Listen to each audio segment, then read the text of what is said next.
Raghava Rama Raghava Rakshamam.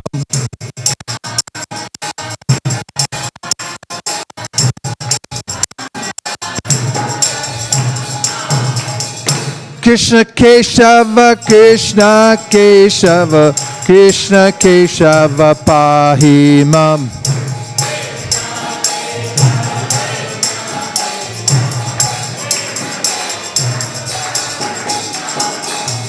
Krishna Krishna Krishna Krishna Krishna Krishna Krishna Hey.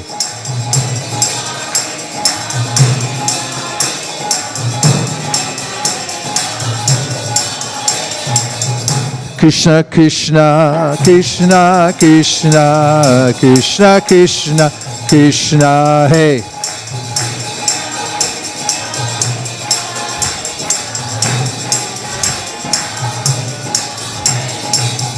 Krishna Krishna Krishna Krishna Krishna Krishna Rakshamam.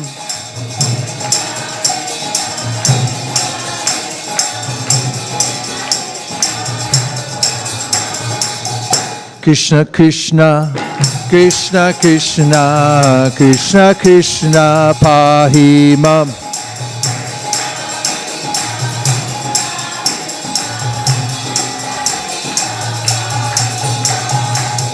Rama Raghava Rama Raghava Rama Raghava Rakshamam.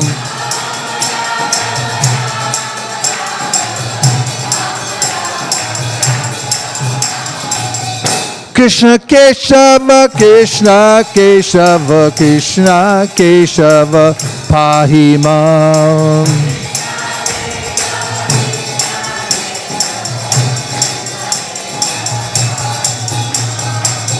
Pahimam, Pahimam, Pahimam. 3, 2, 1. Krishna!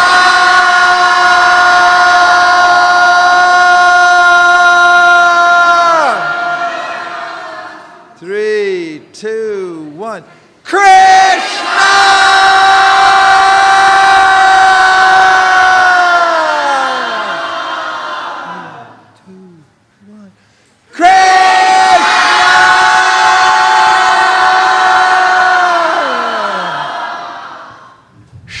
I feel better. With obeisances to His Divine Grace, A.C. Bhaktivedanta Swami Prabhupada, and to our Shri Guru Parampara, Namashreshtam Manamapi Shachiputra Matra Sarupam, Shri Rupam Tasya Grajam Uruparim Matvarim Goshtavatim, Radha Kundam Girivadam Moho Radhika Madhavasham. So try it again. Namashreshtam Manamapi Shachiputra Matra Sarupam, Shri Rupam Tasya Grajam Uruparim Maturim Goshtavatim, Radha Kundam Girivaramoho Radhika Madhavasham, Prapto Yasya Pritita Kripaya Shri Gurun Dandatosmi. He Guru Gyanadadina Bandho Swanandadata Kodanai Sindo Vrindavana Sinatita Vatara Siddharada Pranaya Prachara. He Dina Bandho Kodanai Sindhu Guru Prasada Mai Manda Mudhe Laksha Parade Bahupapagade Tat Padma Chapashishta Krishne Naivo Payantya Pachitim Kavayastavesha Brahma Yushapi Kridam Ridamudasmaranta Yontar Bahisthanubratam Ashubhan Badunban Acharya Chaitya Vapushaswakin Ganati. Maybe just move up a little bit. 7.2, not meters, but what is it you guys use? Centimeters. 7.2 centimeters? Okay. This is Shri Govind Kund, like an emerald If you come here in the morning, which is, if you stay at that ashram down there, you start just after Mangalartik when you get here. There's a little bit of tinge of red on the waters. They're very beautiful, and one can remember that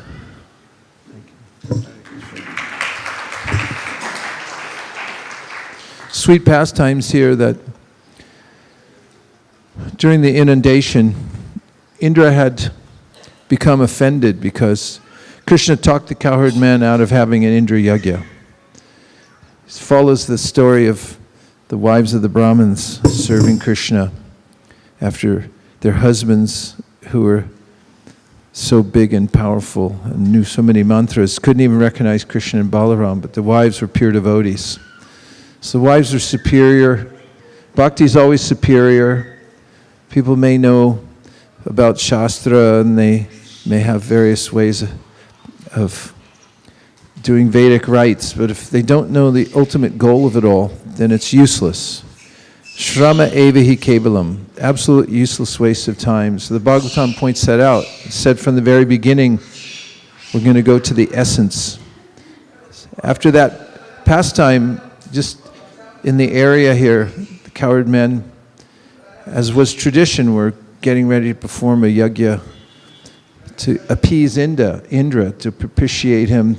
Because their livelihood is based on the cows, and the cows eat grass, and they thought Indra is watering the fields, bringing us verdant environment so everyone can thrive. But then little Krishna convinced them that this is a waste of time, because anyway, the rain falls on the ocean, it falls everywhere. And he spoke karma mimamsa philosophy. And the cowherd men became convinced Krishna's sweet, charming words. They were eager to please him, so they decided, okay, we won't do the Indra Yagya, we'll do what you said, we'll worship Govardhan Hill. But Krishna, no, they just use all the paraphernalia that you were going to use for Indra. Actually, behind it all, Indra had become proud of his position. Krishna doesn't like his devotees to become proud. So, insult to injury, he not only asked them to not do the Indra Yagya, but to use all the paraphernalia, everything they were going to do. They were setting up the Yagya, so there was ample paraphernalia there and fodder for the Yagya. They said, just use that all for Govardhan instead. So they followed Krishna. And then Indra, being so angry, had brought the storm clouds that are Samvartaka, they're called, to inundate at the end of the universe. Rains and rains and rains. And after Indra was foiled in his attempt, as described in various shastras, not even a drop affected the devotees, because Krishna had entered Govardhan Hill through a cave, had lifted up Govardhan on his little finger, and held it aloft for 7 days, where everyone could behold his beauty, interact with him. It's also mentioned how Krishna divides his time for different devotees, and they all wish that they could have constant association with Krishna. So here at Govardhan, he fulfills their desires because all the devotees can be with Krishna 24/7. That's where that came from, 24/7. Because Krishna was there, and all the devotees were there, and he was the cynosure, literally. He was the center for everyone. He was holding the mountain up. And afterwards, I'm coming to one of my favorite notations given by Vishwanath Chakravarti Thakur about this pastime. It was after Indra was humiliated utterly and realized that he had made a big mistake. Sometimes people become angry, and then the anger carries them away. Braj Bihari gave me a chart once that shows the more your emotion goes up, the more your reason goes down. And that happened to Indra. It happens to everybody in the material world. doesn't know how to control his or her senses. So Indra regretted it, and then he asked for a little help from Bhumi, and they came, Surabhi, and they came here to beg forgiveness. Indra with Airavata. But the part that I cherish the most about the pastime is it's mentioned in the Sarta Darshini that Krishna arranged to meet Indra in a private place. And it's somewhere along here, you can imagine, that he met him privately. And that's so he wouldn't be humiliated. It reminds me of when Lord Chaitanya didn't humiliate the Digvijay Pandit.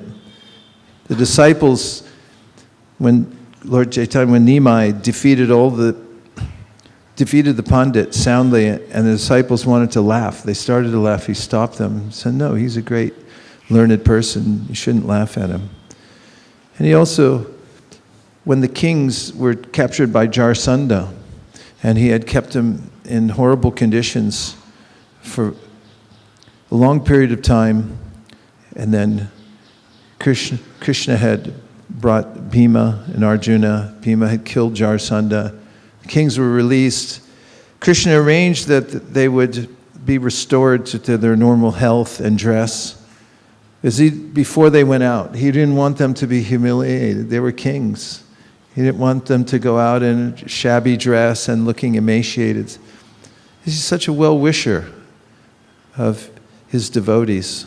So even with Indra having made this faux pas, to use a euphemism, Krishna had met with him and he was very humble. He spoke sweetly to Indra. He said, I hope I didn't offend you. And this is the place, Govinda Kund, where Indra employed Airavata to do a Maha Abhishek. So Airavata, with his trunk, he could pour water on Krishna for the bathing ceremony. That all the waters that bathed Krishna then formed the Kund.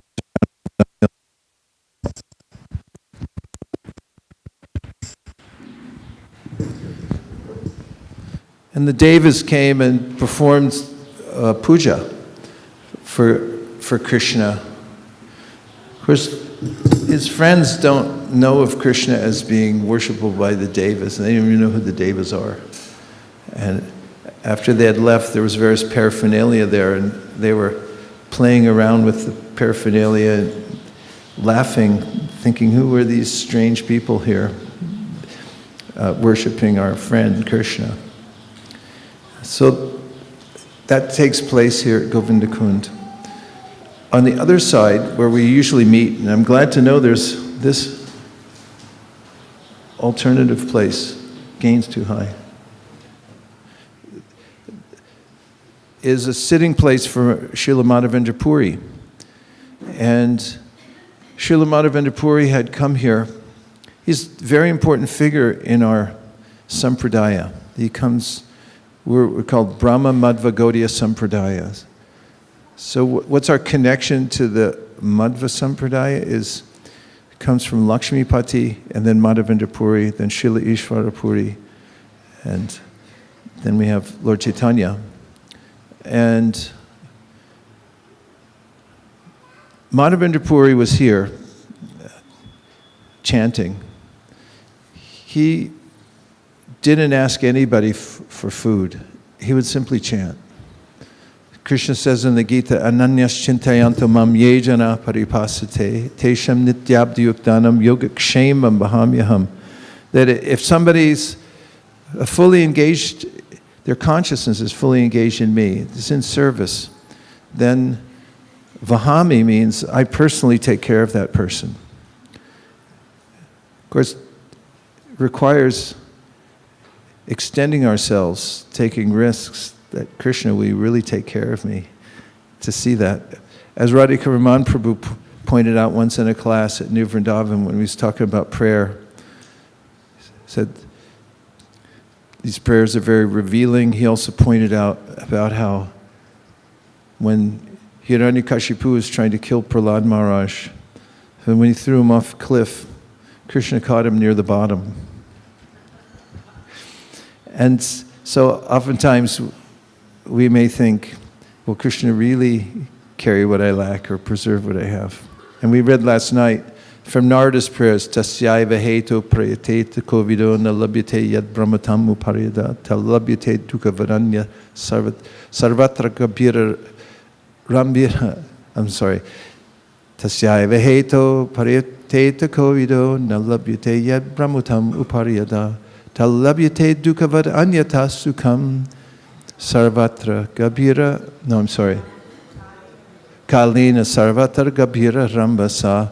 In due course of time, whatever you deserve is going to come anyway. It's a very deep arrangement that's made by Krishna. And happiness and distress come of their own accord. So why not surrender to Krishna? Madhavendra Puri was a perfect Paramahamsa. And everywhere he went, people were benefited. He came here to Vrindavan. And he was sitting chanting when a beautiful boy came to him with a pot of milk. And he said, nobody fasts in our village. How do you know I'm fasting? And he had some light conversation with the boy, and then when he looked up, the boy was gone. As described in the Chaitanya Charitamrita. Madhavendra Puri then slightly dozed and went into a dream, and the boy came to him in the dream, and actually it was Gopal, the deity, revealed that I'm hidden here in the bush. During the attack of the Mughals, I had been buffeted away from the temple worship and hidden. That happened regularly. We talked about that when we were at Madan Mohan. It was a regular occurrence. When these politicians needed money, they'd come and attack Vrindavan, and they would steal wealth from the temples. And oftentimes they would desecrate deities, temples, and so forth. So the deities often were hidden. That's why so many deities have moved to Jaipur over time. And the Gopal deity personally spoke to Madhavendra in the dream and told him exactly where he was. So Madhavendra Puri then, after coming back to his normal consciousness, had employed some of the villagers around here who brought machetes, and they cut through the brush, and they found the deity. And he established Gopal Roy on the Govardhan Hill and began to worship him. And the worship started very simply because he didn't have anything. He was a wandering mendicant.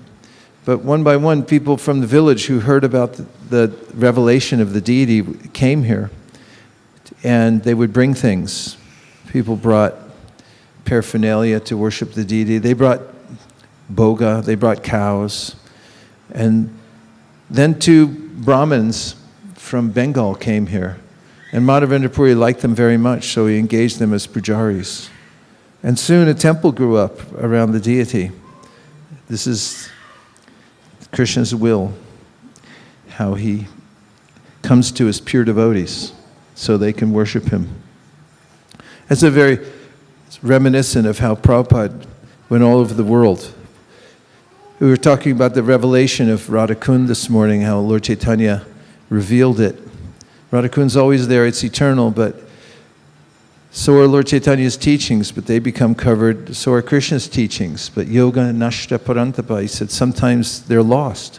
So they're revealed again and again. And there's also great teachers who come, and then they make their tirubhav, which means they're no longer visible to us or accessible physically. So we have to internalize whatever we've heard from them. It has to become part of us. So Madhavendra Puri's starting in the temple was because Gopal was so attracted to his pure devotee that he wanted to be worshipped here by him. And then he had a dream again. And Gopal said, you know, I was in the brush for so long. It's hot here in Vrindavan. Did you know Govardhan is supposedly the hottest inhabited place on the earth? Sometimes it gets, in Fahrenheit, it gets up to 135. And people still live here. And he said, I need sandalwood. You have to put sandalwood on my body. Now, nowadays you can just drive to Loy Bazaar and get some sandalwood. But here in the Vraj, back then, sandalwood was not readily available. It's a rare commodity. It was even regulated back then. Even now it's regulated. There was a ban on it for some time. It was very hard to get. But the deity said to him, I need sandalwood. Please bring some so you can cool my body down. So Madhavendra Puri then alone made a journey down south to procure sandalwood. And Kaviraj Goswami, in talking about this pastime, mentions how he carried it by his own hand. Of course, he did employ some people to help carry it, but it was an arduous journey for him to bring sandalwood. And it reminds me of a verse in the 10th canto, 2nd chapter, prayers by the demigods, in which a Shrinvan Grinan Samsmarayans to Chintayan Namani Rupani Chamangalani Te Kriyasi Yats Twachcharanada Vindayo Avishta Cheta Nabhavishya Kalpate Nabhavaya Kalpate. I'll do it again. Shrinvan Grinan Samsmarayanam Shachintayan Namadi Rupani Chamangalani Te Kriyasiyas Twashcharanada Vindayor Avishta Cheta Nabhavaya Kalpate. And in this verse, the demigods say that Avishta, one becomes, Avishta, it comes from the root word Vish, just like Vishnu, means to enter. And the idea is with Avesha, that Krishna enters us, the mood of the Dham enters us. And how does that happen? He says, Shrinvan Grindan Samsmarayam Chintayan. By hearing, chanting, remembering Rupani, the forms of the Lord, the names of the Lord, Namani Rupani Chamangalani Te. It's very auspicious, creates auspiciousness for us. And then he says, Kriyasu Yas Charanada Vindayo. And Prabhupada wrote the commentary for this, because it's still 10th canto, 2nd chapter. And he makes much of this word Kriyasu. Kriyasu, Prabhupada says, means my manual labor. And he talks about how important it is to do manual labor for the Lord. And that the devotees engage. In that context, he talks about distributing books. He said, this is a prime function of our society, to manually go out, carry books. Manually means by hand. That's what it means. You do something with your own hands to serve the Lord. And he says, by doing that, then we naturally gain an interest in Krishna consciousness and our hearts become purified. So we can think of Madhavendra Puri. When the Lord asked him to go get sandalwood, he walked all the way down, and we know, to pick up the sandalwood, and personally labored to carry it. So carrying sandalwood for the Lord. And of course, you know, I'll abbreviate the story because there's a huge kirtan party coming. And we only have a few minutes here, but he had come to the Gopinath temple, Shri Gopinath Ki Jai, who had stolen sweet rice for Madhavendra Puri, because Madhavendra Puri had seen them offering and thought, oh, this nectarian boga they're offering to the Lord, I wish I knew how to make it. So if I could just taste it. That's all he thought. And then he felt that he had offended the Lord, so he left that place. But Gopinath had stolen some sweet rice for him, because when the pujaris came to take the offerings back, where they'd offer several little pots of this kheer, he had put one behind him. And that night he informed the pujari in a dream that I've kept some of this back. You didn't see it because of my tricks, but I want you to give it to Madhavendra Puri. So the pujari woke up, took a pujari shower. You know what that is, right? It's really fast. And then went on the altar and got the sweet rice, found it behind the deity, and he went out into the vacant marketplace, and he started to call out in a loud voice, if there's anyone here named Madhavendra Puri, please come out, because you're the most fortunate person in the universe. And Madhavendra Puri came out hearing the cries of the Brajari, and the Brajari gave him the sweet rice, said, Gopinath saved this for you. He woke me up and told me to give it to you personally. So Madhavendra Puri was stunned with his good fortune, and then when he saw the sun was coming, he realized the word was going to spread. So this is an important aspect of devotional service, puja, labha, pratishta. It's mentioned specifically here that Madhavendra Puri didn't want any fame. The fame from, the deity recognized him. So he fled. He left that area because he wanted to get away as quickly as possible before anyone would come and recognize him and praise him. So it's mentioned by Raghunath Das and others about 3 enemies to devotional service. Puja, the desire to be worshipped. Labha, doing devotional service for gain. And pratishta, for some distinction. That, I've been here longer than you, or I'm more accomplished, or learned, or whatever. When that creeps in, it curtails our ability to sincerely worship the Lord. So you can see that Madhavendra Puri ran away from that fame.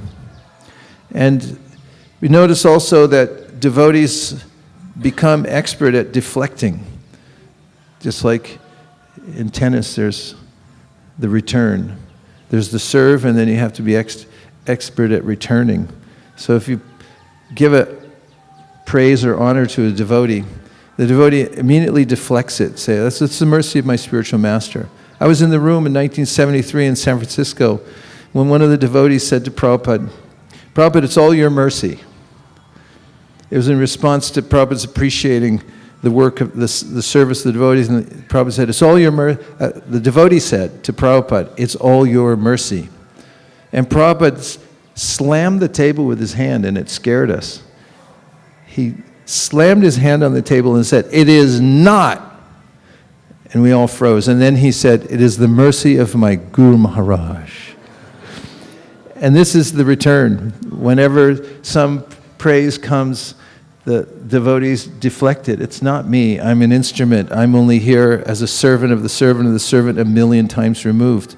We get that mood from Srila Madhavendra Puri. And Krishna was so kind on his way back from getting the sandalwood, the arduous journey I mentioned, that his deity, Gopal, came to him in a dream, said, I and Gopinath are the same, so just offer all the sandalwood there. Don't make the journey. He didn't want to trouble his devotee. But he gave him an opportunity to do this kriyasu, or manual labor. So we should be eager to do manual labor. The Madhavendra Puri is the dawning with Madhavendra Puri and his mood. It's famous in our sampradaya. It's the dawning of Vipralamba. Throughout the Madhva sampradaya, there's no tinge or there's no scent of pure devotional service as was exhibited by Sri Chaitanya Mahaprabhu, who made it available to the whole world. Anarpita charim chirat karuniyavatirna kalau. He thought that this needs to be distributed to the whole world. People need to know this mode of devotional service. But where did it start? Where did it first show up in our sampradaya, in Madhavendra Puri? Especially in the times when he was leaving the world. Madhavendra Puri again and again was lamenting. He said, my Lord, I'm so fallen that I did not serve you. I was not able to serve you. I dina dayadra dina. When Chaitanya Mahaprabhu remembered this pastime, he went into ecstasy. And he was trying to say the verse that Madhavendra Puri was reciting when he left this world. But all he could say was, I dina, again and again. He stammered. He couldn't say the whole verse out of ecstasy, remembering this mood of Srila Madhavendra Puri. And it is said in our sampradaya that that's when the Vipralamba Bhav and the deeply emotional love for Krishna first made itself known through the instrument of Srila Madhavendra Puri. It was as if the sun was just starting to rise, and then, as we know, Vande Shri Krishna Chaitanya Nityanando Sahodito Gaudodai Pushpavanto Chitro Shando Tamonuda. Lord Chaitanya and Lord Nityananda arose simultaneously on the horizon of Gauda, just like the sun and the moon if they rose all at once. And then they gave benediction to everybody. And that benediction was indicated with the mood of Madhavendra Puri. One of the other important pastimes in the Sri Chaitanya Charitamrita about Srila Madhavendra Puri was that he was being served by Srila Ishvara Puri. In his, as Prabhupada said, in his old age, before he left the world, he was invalid. And Srila Ishvara Puri attended his physical body. He needed constant care. And there was another devotee who was a godbrother of Srila Ishvara Puri named Ramachandra Puri. And Ramachandra Puri, upon hearing the emotions of his spiritual master, had the audacity to instruct him, instructing his spiritual master by saying, "Why are you crying like this? You should be meditating on Brahman."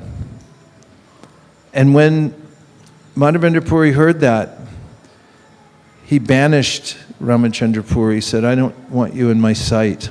As if I see you as I'm leaving this world, I will not attain my ultimate goal." Whereas Srila Ishvara Puri faithfully served his spiritual master, Ramachandra Puri offended him. And there is a consequence. Later we find the pastimes of Sri Chaitanya Mahaprabhu that Ramachandra Puri became a professional fault finder. It's an occupation. Some people train for it. There's a university. You can major in it.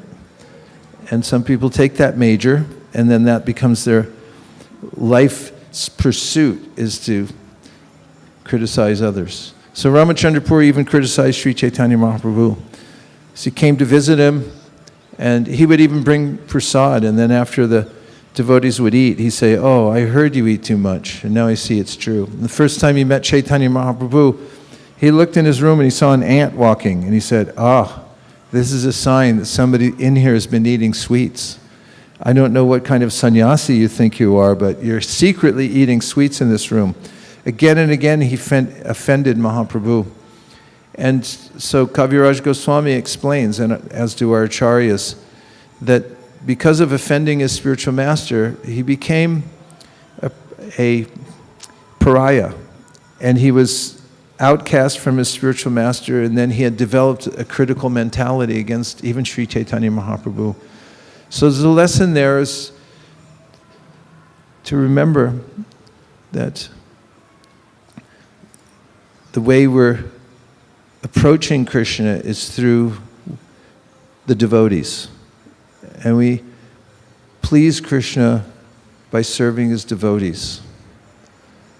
So we know from the pastime of Maharaj Ambarish, Saravo Hridayam Mayam Sarunam Hridayam Tvaham Maranyate Najananti Naham Tegyo Manangapi. When Durvas had offended Ambarish Maharaj and then was being chased by the Sudarshan Chakra, he tried to take shelter of everybody in the universe. Then he went beyond the universe to appeal to Lord Vishnu. And Lord Vishnu quoted that verse and said, "The devotees are only in my heart, I'm in their heart, that's it. And you'll have to get forgiven by Maharaj Ambarish." So Madhavendra Puri is one of the famous devotees of our sampradaya.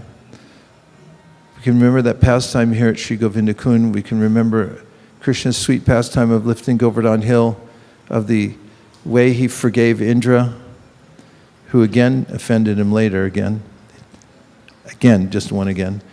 And it's a beautiful place. When you walk around Govardhan Hill, especially in the morning time, you can stop here and relish these pastimes and also see how beautiful it is. Those are a few thoughts, and let's see if you have any reflections or questions. Yes. We'll bring you a mic all the way to the back.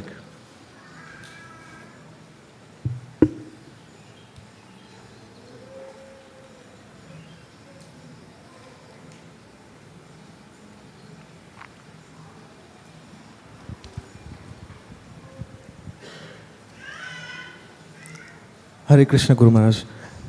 That was really a touching pastime that you have explained.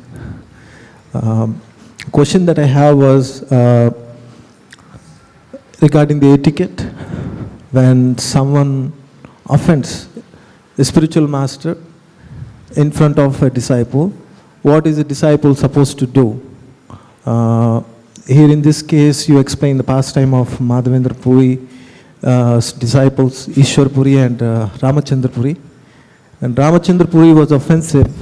What was the, how did his god brothers responded? Was he stopped, or was he, what did the god brothers do? And I would like to know the etiquette, especially when spiritual master is being offended by some outsider, we don't we happen to hear that person is trying to criticize. So how are we supposed to? Is that person is supposed to be beaten up, or what? Supposed to what? Is that person supposed to be beaten up when he offends a spiritual master? How is a disciple supposed to take some action? I got your question. You don't have. Anger is an emotion that's very dangerous. It burns like fire, can get out of control really quickly. However, all emotions can be used in Krishna's service. We just have to make sure that we're using them in Krishna's service and not losing our anger or losing our temper and then saying, I meant to do that. If somebody offends a devotee or your spiritual master, then one recourse is to refute what the person has said. Another is to leave the area and not listen. Those are the two main recourses. And it is permissible to feel, I hate to use the word, angry, but we should feel like that if somebody offends a Vaishnav. But we should be careful, because anger can conflagrate and get out of control, and then it can lead to not acting with precision. So we should be precise when we answer such criticisms. And I've seen it before. One thing is, nowadays, with the internet, there's ways in which conversation becomes more difficult. It's also quality of the age of Kali Yuga. People don't think a lot. Say manda sumanda matayo manda bhagya hupadrita. It's said in the age of Kali, people are lazy, misguided, unlucky, and above all, always disturbed. And oftentimes criticisms are not well founded, or even if there's a grain of truth and there needs to be some kind of explanation, the explanation isn't taken well in the medium of the internet, because then say, yeah, but what about this, that, and that? So one should try to defend, but be wary that it turns into something worse, where people pile on and then try to add more. Because a lot of people have gone to the university and taken the course of how to criticize. It's a quality of the mode of ignorance. Krishna mentions in the Bhagavad Gita that a person in the mode of tamas becomes expert in insulting others. And if it comes to that level, you can look in the Bhagavatam, the Shiva Yagya, or Daksha Yagya rather, in which Daksha offends Shiva, and then it turns into a free-for-all. People lost limbs, Daksha lost his head, literally. And it really got out of control, and then they ended up meeting with Lord Shiva, and Daksha apologized and so forth, and everybody calmed down. So if you can be expert enough to counteract with straightforward facts or rebuttal, and do it unscathed and not escalate it, then you can do that. Otherwise, you should not go on the internet or avoid association where people congregate simply to find fault with other people. Does that help? Thank you so much, Maharaj. Yeah, don't beat anybody up. It's not fruitful because. Okay. And that pastime with Madhavendra Puri, how Lord Chaitanya Mahaprabhu repeatedly remembered, and he was using Dina word repeatedly, chokingly. That was very sweet actually to hear. Thank you so much for sharing. Yeah. And regarding Chaitanya Mahaprabhu's interaction with Ramachandra Puri, Mahaprabhu amended his eating. And the devotees were thinking, why are you doing this? He's just a fault finder. And the devotees were very annoyed, to say the least, with Ramachandra Puri for criticizing Lord Chaitanya. But there's no mention there that they beat him up or that they became very harsh, because Chaitanya Mahaprabhu even said, he's my da, he's my senior, so he's just giving me instruction. I'm a sannyasi, I shouldn't eat so much. He's right, I eat too much, so now I'm going to eat half. So sometimes in these circumstances, if we're being criticized, we should also be tolerant and take it as, okay, maybe Krishna's trying to tell me something through this. I was more talking in terms of Maharaj, where Mother Sati actually says a verse that you might remember, that one needs to cut the tongue of a person who criticizes. Yeah, but what she did was immolate herself. She sat down and through her mystic power, she burned herself to ashes. Right. A good way to get back at your father. Yeah. And that's who she was aiming at, because Daksha was being so, well, I don't want to offend Daksha either, but he was being very unreasonable. Okay, couple more, or we're finished? We're finished. One more. Just one more, otherwise I'm going to get in trouble. I've been getting in trouble. Who's got it? Okay. So my question is about Kriyashu. You said by manual labor we can serve the Lord and we can naturally gain the taste for Krishna consciousness. What about when you are not physically capable of doing service, like too much manual labor, you cannot do it? How can you balance and still progress in Krishna consciousness? If you're incapable of doing manual labor? Due to some health reasons or other reasons, but still there is desire. Yeah. We adjust according to our capability. If you're capable of doing certain kinds of service, you can do it. A godbrother of mine, senior godbrother who had association with Prabhupada, once told me that Prabhupada told him devotional service is according to taste. And all forms of devotional service are transcendental. And so if you have a proclivity towards one or an inability to perform another, then you simply adjust and do what you can. But it's the intention behind it and the way that you sincerely try to carry out the service that Krishna notices. So if you can't do it physically, as Lord Chaitanya said, you should always live in Vrindavan. But if you can't live there physically, you should live there in your mind and heart. So there's ways in which sometimes people are doing types of services that we can't imagine doing, so we can support them. At least we can advocate for them and say, yeah, they're doing a good job, and it's very nice service. So we have to move on because we still have 2 more stops. We're going next. Oh, Divyanam, you say, because I don't want to take your service.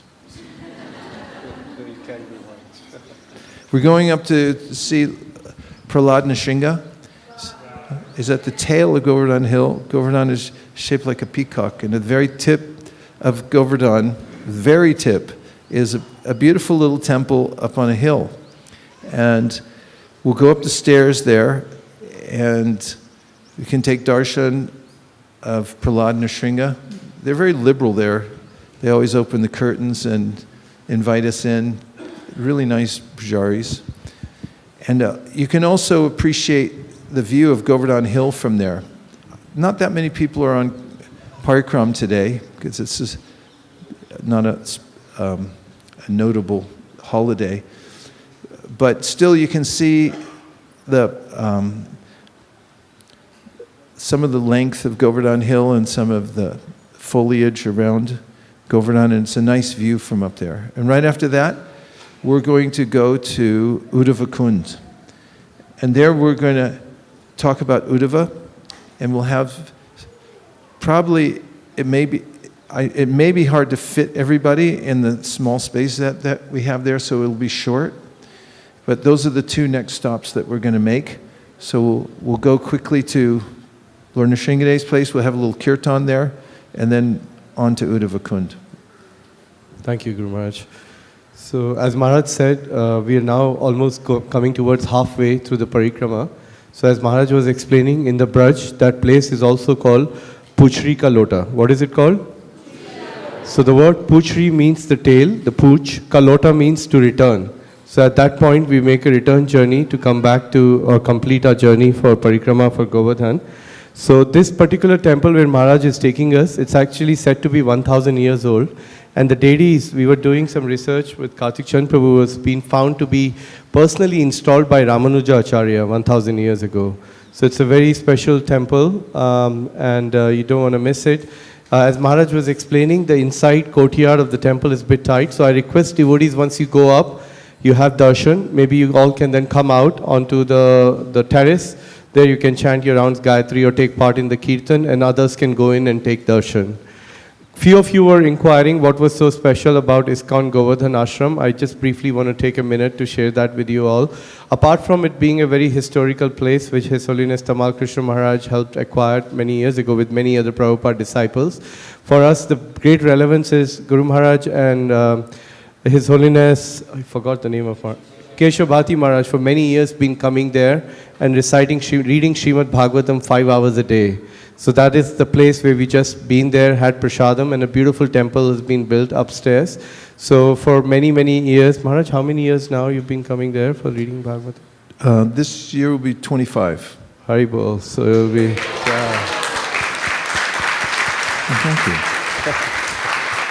So it will be the 25th year of reading Srimad Bhagavatam. It's a very special place in the whole of Braj, because you can imagine, almost 3 to 4 weeks and the whole month of Kartik Bhagavatam recitation goes on there. So now, yes, we can all board the rickshaws. Raj Prabhu very kindly arranged a bottle of water for everybody as you come out.